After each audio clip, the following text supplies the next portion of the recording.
दोस्तों, मेरे चैनल पे आप सभी का स्वागत है। तो आज हम जानते हैं टैक्स के बारे में, क्योंकि इंडिया में हर जगह हर व्यक्ति को टैक्स देना ही पड़ता है। तो जान लेते हैं कि टैक्स क्या होता है। तो टैक्स को हिंदी में हम कर कहते हैं। टैक्स एक राशि यानी कि अमाउंट होती है जो सरकार जनता से लेती है। इस अमाउंट का भुगतान करना जरूरी होता है और यहाँ पे प्रत्येक नागरिक को टैक्स देना ही पड़ता है। टैक्स दो प्रकार के होते हैं, प्रत्यक्ष कर यानी कि डायरेक्ट टैक्स, अप्रत्यक्ष कर यानी कि इनडायरेक्ट टैक्स। तो सबसे पहले हम जान लेते हैं प्रत्यक्ष कर के बारे में। तो जैसा कि ये नाम से ही आपको पता चल रहा है कि प्रत्यक्ष कर यानी कि वो कर जो डायरेक्टली सरकार को दिया जाता है, उसे ही हम प्रत्यक्ष कर यानी कि डायरेक्ट टैक्स कहते हैं। यह वह कर होता है जो सरकार जिस व्यक्ति पर लगाती है वही भुगतान करता है। अब हम बात करते हैं अप्रत्यक्ष कर के बारे में यानी कि इनडायरेक्ट टैक्स के बारे में। तो यह वो कर है जिनका दबाव एक व्यक्ति पर तथा उसका भार दूसरे पर पड़ता है। कि जिस व्यक्ति पर ये कर लगाए जाते हैं तो वह व्यक्ति इन करों के भार को दूसरे व्यक्ति पर भी अंतरित कर देता है। अब हम जान लेते हैं सबसे जरूरी बात कि टैक्स क्यों देना पड़ता है। टैक्स यानी कि कर, करदाता द्वारा, करदाता कौन है? जो व्यक्ति टैक्स देता है उसे ही हम करदाता कहते हैं। तो करदाता द्वारा दिया जाने वाला ऐसा अनिवार्य अंशदान यानी कि भुगतान है जो कि सामाजिक उद्देश्य जैसे कि आय व संपत्ति की असमानता को कम करके उच्च रोजगार स्तर प्राप्त करने तथा आर्थिक स्थिरता प्राप्त करने में सहायक होता है। यानी कि हम जो भी टैक्स देते हैं उससे समाज का और देश का भला होता है, जिससे रोजगार बढ़ते हैं। तो इस वजह से टैक्स देना ही पड़ता है।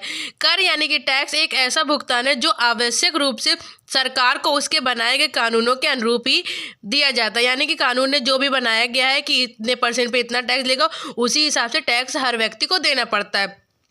अब हम जान लेते हैं कि हम सरकार को टैक्स देते ही क्यों है। तो टैक्स की मदद से सरकार देश को अच्छी तरह से चला सकती है और मैनेज कर सकती है। तो इस वजह से हम सरकार को टैक्स देते हैं। और ये तो ज़रूरी ही है कि जो व्यक्ति जितना भी कमा रहा है तो उसका कुछ परसेंट तो देश को देना ही चाहिए ताकि देश का विकास हो सके। अब इसमें क्या फ्रॉड है क्या नहीं, आप लोग एक कमेंट करके ज़रूर बताइएगा। ये सवाल है कि भारत में टैक्स का पैसा जाता कहाँ है। तो इस धन का यानी कि इस पैसे का उपयोग स्वास्थ्य सेवाओं, बुनियादी ढांचे, विकास, रख रखाव, सरकारी कर्मचारियों के वेतन और पेंशन, पुलिस और न्यायपालिका के जैसी भी सेवाओं से जो जुड़े हुए हैं उनके खर्च और यानी कि वित्त पोषण के लिए उनको दिया जाता है। तो ये हो गया टैक्स का पैसा हम लोग यहीं पे मतलब सरकार को देते, तो सरकार यहाँ पे इन्वेस्ट करती है। तो आपको बता दें कि कितनी सैलरी पर टैक्स लगता है। तो अगर किसी व्यक्ति की सालाना आय यानी कि पूरे साल की मतलब आय को इंग्लिश में क्या बोलते हैं ये मुझे नहीं पता, मतलब हाँ इनकम। तो मतलब आय को मतलब आय 12 लाख रुपए से अधिक है तो उसे इनकम टैक्स स्लैब्स के हिसाब से देना पड़ता है। अगर आपको स्लैब्स के बारे में नहीं पता है तो आप कमेंट करिएगा, मैं उस पर भी जरूर वीडियो बना दूंगी कि स्लैब्स होता क्या है।